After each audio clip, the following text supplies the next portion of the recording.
ಶ್ರೀ ಮಹಾಗಣಪತಯೇ ನಮಃ. ಶ್ರೀ ಗುರುಭ್ಯೋ ನಮಃ. ಹರಿ ಓಂ. ಓಂ ನಮಃ ಶಿವಾಯ. ಪ್ರಿಯ ವೀಕ್ಷಕರೇ, ಮಕರ ರಾಶಿ ಜೂನ್ 2026 ತಿಂಗಳ ಭವಿಷ್ಯ ಕಾರ್ಯಕ್ರಮಕ್ಕೆ ನಿಮಗೆಲ್ಲ ಹಾರ್ದಿಕ ಸ್ವಾಗತ. ಗ್ರಹಗಳ ಸಂಚಾರ ಮತ್ತು ನಕ್ಷತ್ರಗಳ ಆಧಾರದ ಮೇಲೆ ಮಕರ ರಾಶಿ ಜಾತಕರ ಮೇಲೆ ಏನು ಪ್ರಭಾವ ಬೀರುತ್ತೆ ಅನ್ನುವಂಥ ವಿಚಾರವನ್ನ ಈ ವಿಡಿಯೋದಲ್ಲಿ ತಿಳಿಸ್ಕೊಡ್ತೀನಿ. ಪ್ರಿಯ ವೀಕ್ಷಕರೇ, ಮಕರ ರಾಶಿಯವರು ಕೇಳ್ತಾ ಇದ್ರಿ, ಗುರುಜಿ ನಮ್ಗೆ ಯಾವಾಗ ಒಳ್ಳೆ ಟೈಮ್ ಬರುತ್ತೆ ತಿಳಿಸಿ ಅಂತ. ಒಳ್ಳೆ ಟೈಮ್ ಬಂದಾಗ ಸುಮ್ಮನೆ ಕಿವಿಲಿ ಕೇಳಿಸ್ಕೊಂತೀರಾ, ಜಾತಕ ತೋರಿಸಲ್ಲ, ಪರಿಹಾರ ಮಾಡಿಸ್ಕೊಳಲ್ಲ. ಆಮೇಲೆ ಮತ್ತೆ ಟೈಮ್ ಕೆಟ್ಟೋದಾಗ ಮತ್ತೆ ಕಮೆಂಟ್ ಮಾಡ್ತೀರಾ, ಗುರುಜಿ ನಮ್ಗೆ ಯಾವಾಗ ಒಳ್ಳೆ ಟೈಮ್ ಬರುತ್ತೆ, ಯಾವಾಗ ಒಳ್ಳೆ ಟೈಮ್ ಬರುತ್ತೆ. ಯಾಕೆ ನೋಡಿ, ಈಗ ನಿಮ್ಮ ಮನೆಗೆ ಭಾಗ್ಯದ ಲಕ್ಷ್ಮಿ, ಧನಲಕ್ಷ್ಮಿ, ಧೈರ್ಯಲಕ್ಷ್ಮಿ, ಮಹಾಲಕ್ಷ್ಮಿನೇ ನಿಮ್ಮ ಮನೆ ಮುಂದೆ ಬಂದಿದ್ರು ನೀವು ಬಾಗಿಲು ತೆಗೆದೇ ಇದ್ರೆ ಏನ್ ಮಾಡಕ್ಕಾಗುತ್ತೆ? ನಿಮ್ಮ ಜಾತಕದಲ್ಲಿ ಗುರುನೇ ಚೆನ್ನಾಗಿಲ್ಲ, ಅಥವಾ ನಿಮ್ಮ ಜಾತಕದಲ್ಲಿ ಶುಕ್ರನೇ ಚೆನ್ನಾಗಿಲ್ಲ, ಸರ್ವಾಷ್ಟಕ ವರ್ಗ ಬಿಂದುಗಳು ಚೆನ್ನಾಗಿಲ್ಲ, ಆ ಅವೆಲ್ಲ ಏನೋ ಒಂದು ದಶಾಭುಕ್ತಿ ನಡೀತಾ ಇದೆ, ಈ ಗೋಚಾರದಲ್ಲಿ ನಮ್ಗೆ ಬರುವಂತ ಒಳ್ಳೆ ಟೈಮ್ ನಾನು ಉಪಯೋಗ ಮಾಡ್ಕೊಳಕ್ ಆಗಲ್ಲ ಅನ್ನೋಂಥವ್ರು ಏನ್ ಮಾಡ್ಬೇಕು, ಜಾತಕ ತೋರಿಸಿ ಪರಿಹಾರ ಮಾಡ್ಕೋಬೇಕು. ನೋಡಿ, ಮಕರ ರಾಶಿಯವರಿಗೆ ರಾಜಯೋಗದಂತಹ ಫಲಗಳು ಪ್ರಾಪ್ತಿಯಾಗ್ತಾ ಇದೆ. 1ನೇ ತಾರೀಕು ಜೂನ್ 2026 ಅತಿಚಾರಿ ಬಹಳ ಫಾಸ್ಟ್ ಆಗಿ ಮೂವ್ ಆಗ್ತಿರುವಂತಹ ದೇವಗುರು ಬೃಹಸ್ಪತಿ ಮಿಥುನ ರಾಶಿಯಿಂದ ಕರ್ಕಾಟಕ ರಾಶಿಯಲ್ಲಿ ಉಚ್ಚನಾಗ್ತಾನೆ. ನಿಮಗೆ ವ್ಯಯಾಧಿಪತಿ ಆಗಿರ್ಬೋದು, ನಿಮಗೆ ತೃತೀಯಾಧಿಪತಿ ಆಗಿರ್ಬೋದು. ಧೈರ್ಯದಿಂದ ನೀವು ಮುನ್ನುಗ್ಗಿದ್ರೆ ನಿಮಗೆ ವಿವಾಹಗಳಾಗುತ್ತೆ. ಗುರುಜಿ ವಿವಾಹಗಳೇ ಆಗ್ತಾ ಇಲ್ಲ, ನೀವು ಸುಮ್ಮನೆ ಕುತ್ಕೊಂಡಿರೋದು, ಪ್ರಯತ್ನನೇ ಮಾಡದೇ ಇದ್ದಾಗ ವಿವಾಹ ಆಗೋದ್ರಾಗುತ್ತಾ? ಜಾತಕಗಳೇ ನೀವು ತೋರಿಸಿಲ್ಲ ಅಂದ್ರೆ ವಿವಾಹಗಳಾಗುತ್ತಾ? ಒಳ್ಳೆ ಟೈಮ್ ಬಂದಾಗ ನೀವು ಪ್ರಯತ್ನಗಳು ಪಟ್ಟಾಗ, ಸ್ವಲ್ಪ ಪ್ರಯತ್ನ ಪಟ್ರೆ ಹೆಚ್ಚು ಫಲ ಪ್ರಾಪ್ತಿಯಾಗುತ್ತೆ. ನಾನು ಮನೇಲೇ ಕೂತಿರ್ತೀನಿ, ಎಲ್ಲ ನನ್ನ ಮುಂದೆನೆ ಬರ್ಬೇಕು ಅಂದ್ರೆ ಆಗುತ್ತಾ? ಆಗಲ್ಲ. ಯಾಕೆಂದ್ರೆ ನಿಮಗೆ ಗುರು ಧೈರ್ಯಾಧಿಪತಿ. ಧೈರ್ಯದಿಂದ ನೀವು ಮುನ್ನುಗ್ಬೇಕು, ಹಠ ಛಲ ಪರಾಕ್ರಮದಿಂದ ನೀವು ಮುನ್ನುಗ್ಬೇಕು. ಅವಾಗ ನಿಮ್ಮ ವಿವಾಹ ಜೀವನ ಚೆನ್ನಾಗಿರುತ್ತೆ. ರಿಟೇಲ್ ವ್ಯಾಪಾರದಲ್ಲಿ ಲಾಭ ಆಗುತ್ತೆ. ಗುರುಜಿ ನಾವು 7 ವರ್ಷ 7.5 ಕಷ್ಟಪಟ್ವಿ, ಈಗ ಶನಿ ನೋಡಿದ್ರೆ 3ನೇ ಮಲ್ಲಿದ್ದಾನೆ, ಆದ್ರೂ ನಮ್ಗೇನು ಒಳ್ಳೇದಾಗ್ತಾ ಇಲ್ಲ. ಖಂಡಿತ ಶನಿ ಕೊನೆ ಟೈಮಲ್ಲಿ ನಿಮ್ಗೀಗ ಒಳ್ಳೆ ಫಲ ಕೊಡ್ಲೇಬೇಕು. ಹಾಗಾದ್ರೆ ನಿಮ್ ಜಾತಕದಲ್ಲಿ ಶನಿಯ ದೃಷ್ಟಿ ಅಥವಾ ಸರ್ವಾಷ್ಟಕ ವರ್ಗ ದಶಾಭುಕ್ತಿ ಏನಾಗಿದೆ ಅನ್ನೋದನ್ನ ಜಾತಕ ತೋರಿಸಿದಾಗ ತಿಳಿಸ್ಬೋದು.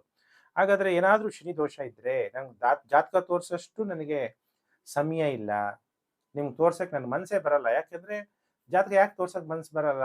ಕರ್ಮಾನುಸಾರೇಣ ನಮ್ಮ ಬುದ್ಧಿ ಮನಸ್ಸು, ಅವಾಗ ತೋರ್ಸಕ್ಕೆ ಮನಸ್ಸು ಬರಲ್ಲ ಅನ್ನೋರು 27ನೇ ತಾರೀಕು ಈ ತಿಂಗಳು ಜೂನ್ 2026 ಶನಿವಾರ ಶನಿ ಪ್ರದೋಷ ವ್ರತ ನೀವು ಮಾಡಿದ್ರೆ, ಶನಿ ನಿಂತೋಗಿದೆ, ನಿಮ್ಗೆ ಬರಬೇಕು ಅನ್ನೋದು.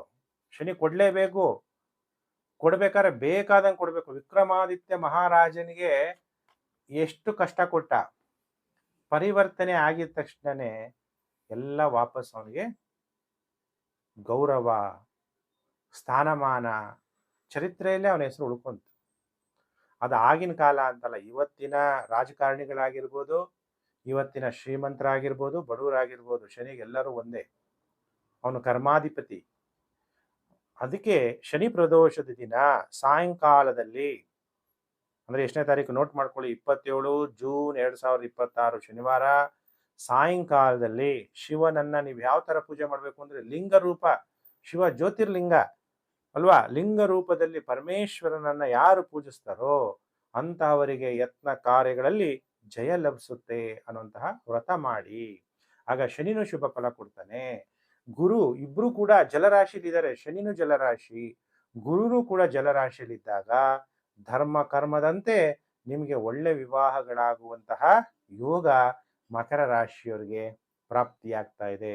ನಾನು ಕಾಯ್ತಾ ಇದ್ದೆ, ಮಕರ ರಾಶಿಯವರಿಗೆ ಯಾವಾಗ ಒಳ್ಳೆ ಟೈಮ್ ಬರುತ್ತೆ, ಯಾವಾಗ ಹೇಳ್ಬೇಕು ನಿಮಗೆ ಅಂತ. ಯಾಕೆಂದ್ರೆ ಒಳ್ಳೆ ಟೈಮ್ ಹೇಳಕ್ಕೆ ನಮಗೂ ಸಂತೋಷ, ಒಳ್ಳೆಯದೇ ವಿಚಾರ ಮಾತಾಡೋಕ್ಕೆ ನಮಗೂ ಸಂತೋಷ. ಆದರೆ ಕೆಲವು ಗ್ರಹಗಳು, ಕ್ರೂರ ಗ್ರಹಗಳು ನಿಮಗೆ ಕಷ್ಟಗಳನ್ನು ಕೊಡಬೇಕಾದ್ರೆ ಹೇಳ್ಬೇಕೋ ಬೇಡವೋ ಅನ್ಸುತ್ತೆ ಒಂದೊಂದ್ಸಲ ಅಲ್ವಾ. ಅದಕ್ಕೆ ನೋಡಿ, ಈಗ ನಿಮಗೆ ಒಳ್ಳೆ ಟೈಮ್ ಬಂದಿದೆ, ಒಳ್ಳೆ ಫಲ ಗುರು ಚೆನ್ನಾಗಿ ಕೊಡ್ತಾನೆ. ಶನಿ ಏನಾದ್ರು ನೆಗೆಟಿವಿಟಿ ಇದೆ ಇದನ್ನು ಪರಿಹಾರ ಮಾಡ್ಕೊಡಿ, ಜಾತಕಗಳನ್ನ ತೋರಿಸಿ. ರಿಟೇಲ್ ವ್ಯಾಪಾರಗಳಲ್ಲಿ ಚೆನ್ನಾಗಿ ಸಕ್ಸಸ್ ಆಗ್ತೀರಿ. ನೀವು ಇಂಟರ್ನ್ಯಾಷನಲ್ ಟ್ರಾವೆಲ್ ಮಾಡಬೇಕಾ, 7ನೇ ಮನೆ. ದೇಶ ವಿದೇಶಗಳಿಗೆ ಹೋಗ್ಬೇಕಾ, ಯೋಗ ಉಂಟಾಗುತ್ತೆ.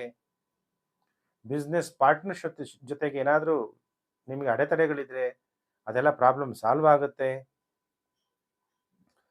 ಲೈಂಗಿಕ ಸುಖ, ಉಲ್ಲಾಸ, ಪ್ರಾಪಂಚಿಕ ಸುಖವನ್ನೆಲ್ಲ ನೀವು ಅನುಭವಿಸುವಂತಹ ಯೋಗ ಮಕರ ರಾಶಿಯವರಿಗೆ ಪ್ರಾಪ್ತಿಯಾಗುತ್ತೆ. ಮಕರ ರಾಶಿಯವರಿಗೆ ಗುರು ಸಂಚಾರ ಫಲ 1 ಜೂನ್ 2026, ಅದು ಸಪ್ರೇಟ್ ವಿಡಿಯೋ ಹಾಕಿದ್ದೀನಿ. ಇದು ತಿಂಗಳ ಭವಿಷ್ಯದಲ್ಲಿ ನಾನು ನಿಮಗೆ ಬೇರೆ ಬೇರೆ ಗ್ರಹಗಳು ಯಾವ ರೀತಿ ಫಲಾನುಫಲ ಕೊಡ್ತಾರೆ ನೋಡಿ. 8ನೇ ತಾರೀಕು ಜೂನ್ 2026 ನಿಮಗೆ ಶುಕ್ರ ಮಕರ ರಾಶಿಯವರಿಗೆ ಯೋಗಕಾರಕ, ಪಂಚಮಾಧಿಪತಿ ಮತ್ತು ದಶಮಾಧಿಪತಿ.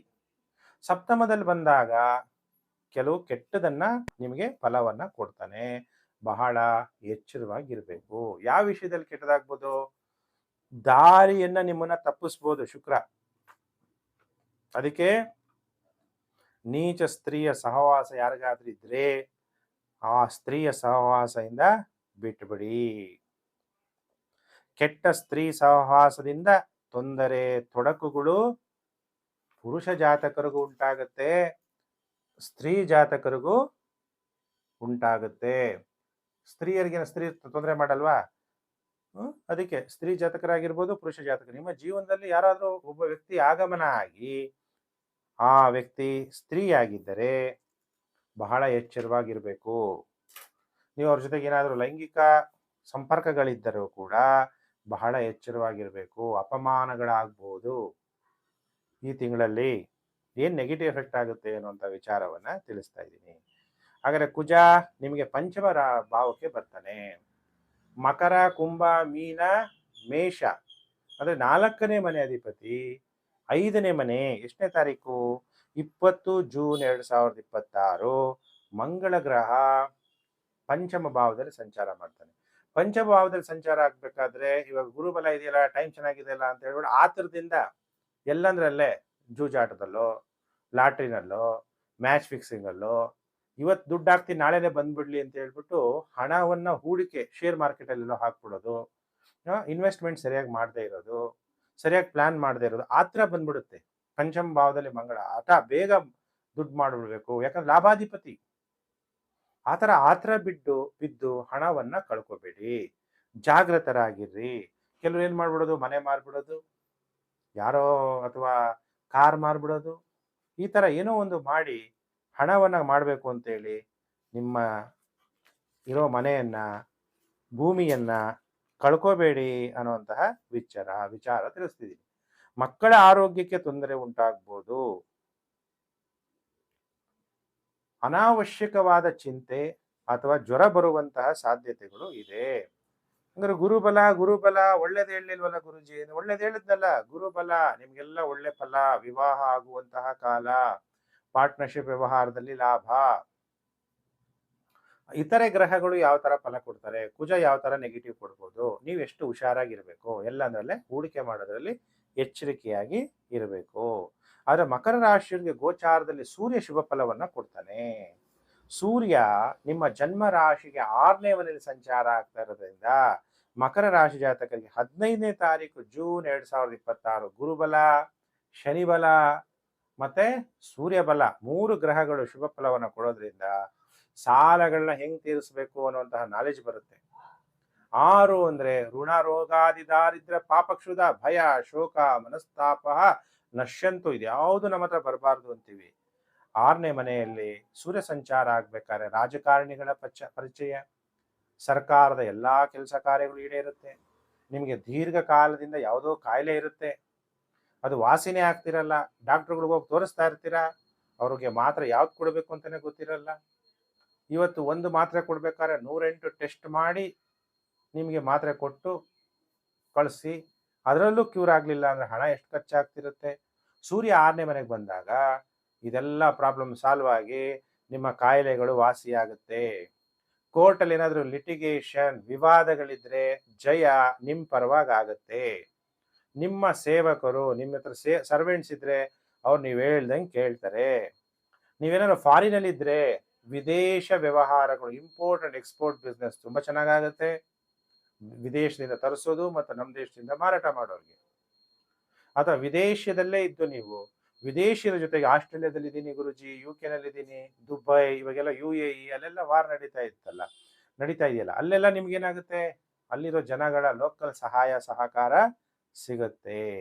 ನಿಮಗೆ ಜೀರ್ಣ ಶಕ್ತಿಯಲ್ಲಿ ಏನಾದರೂ ತೊಂದರೆಗಳಿದ್ರೆ ಅದೆಲ್ಲ ಸಾಲ್ವ್ ಆಗುತ್ತೆ. ನಿಮಗೆ ಯಾವುದು ಪೆಂಡಿಂಗ್ ಕರ್ಮ ಅಂತ ಇತ್ತೋ, ಸೂರ್ಯ 6ನೇ ಮನೆಗೆ ಬಂದಿದ ತಕ್ಷಣ ಆ ಪೆಂಡಿಂಗ್ ಕರ್ಮ ಏನು ಹಿಂದಿನ ಜನ್ಮದಿಂದ ನೀವು ಮೂಟೆ ಕರ್ಮಗಳಿತ್ತು ಅದನ್ನ ಕಳ್ಕೊಳ್ತೀರಾ. ಸರ್ಕಾರದಲ್ಲಿ ಯಾವುದೋ ದುಡ್ಡು ನಿಂತು ಹೋಗ್ಬಿಟ್ಟಿರುತ್ತೆ, ಅದೆಲ್ಲ ನಿಮಗೆ ಬರುವಂತಹ ಯೋಗ ಉಂಟಾಗುತ್ತೆ. ನೋಡಿ, ಮಕರ ರಾಶಿಯವರಿಗೆ ರಾಜಯೋಗ, ಯಾವ ವಿಚಾರದಲ್ಲಿ ಎಚ್ಚರವಾಗಿರ್ಬೇಕು, ಯಾವ ವಿಚಾರದಲ್ಲಿ ಎಚ್ಚರವಾಗಿ ಏನ್ ಮಾಡಬೇಕು, ಎಲ್ಲ ವಿಚಾರವನ್ನ ನಾನು ತಿಳಿಸಿದ್ದೀನಿ. ಹೊಸಬ್ರು ಸಬ್ಸ್ಕ್ರೈಬ್ ಮಾಡ್ಕೊಳ್ಳಿ, ನೋಟಿಫಿಕೇಶನ್ ಬೆಲ್ ಆಲ್ ಅನ್ನೋದು ಒತ್ತಿ, ವಿಡಿಯೋನ ಶೇರ್ ಮಾಡಿ. Facebook, WhatsApp group, Telegram group ಎಲ್ಲೆಲ್ಲಿದ್ದೀರಾ ಅಲ್ಲೆಲ್ಲ ನೀವೆಲ್ಲ ಶೇರ್ ಮಾಡ್ತಾ ಇರೋದಕ್ಕೆ ನಿಮ್ಗೆಲ್ಲ ಧನ್ಯವಾದ. ಮಕರ ರಾಶಿ ಜಾತಕರು ಏನ್ ಪರಿಹಾರ ಮಾಡ್ಕೋಬೇಕು ಅಂದಾಗ, ಬೆಳಿಗ್ಗೆ ಬೇಗ ಸೂರ್ಯೋದಯ ಸಮಯದಲ್ಲಿ ಎದ್ದು ನಮ್ಮನ್ನ ಕಾಪಾಡ್ತಾ ಇರೋನೆ ಆ ಶಿವ. ಆದ್ರೆ ಶಿವ ಹೆಂಗಿದಾನೆ ಅಂತಾನೆ ನಮಗೆ ಗೊತ್ತಿಲ್ಲ ಅಲ್ವಾ. ಆ ಶಿವನನ್ನ ನಿಮಗೆ ಯಾವ ರೂಪದಲ್ಲಾದ್ರೂ, ಯಾವ ದೇವಿ ದೇವತೆ ರೂಪದಲ್ಲಾದ್ರೂ, ನಿಮ್ಮ ಇಷ್ಟ ದೇವರು, ಕುಲದೇವರು, ನಿಮ್ಮ DNA, ಯಾಕೆ ನಿಮ್ಮ ತಾತ ಅಜ್ಜಿ ಎಲ್ಲ ಪೂಜೆ ಮಾಡ್ತಿರ್ತಾರ, ದೇವನ ಏಕಾಗ್ರತೆಯಿಂದ ಪ್ರಾರ್ಥನೆ ಮಾಡಿ. ಇಲ್ಲ ಅಂದ್ರೆ ಓಂ ನಮಃ ಶಿವಾಯ ಪಂಚಾಕ್ಷರಿ ಮಂತ್ರ ಜಪ ಮಾಡಿ, ಶಿವನಿಗೆ ಆಗಾಗ ಪಂಚಾಮೃತ ಅಭಿಷೇಕವನ್ನ ಮಾಡಿಸ್ತಾ ಹೋಗಿ, ನಿಮಗೆ ಒಳ್ಳೆ ಫಲ ಪ್ರಾಪ್ತಿಯಾಗುತ್ತೆ. ನಿಮ್ಗೆಲ್ಲ ದೇವರು ಒಳ್ಳೇದ್ ಮಾಡ್ಲಿ. ಸಮಸ್ತ ಲೋಕೋ ಸುಖಿನೋ ಭವಂತು.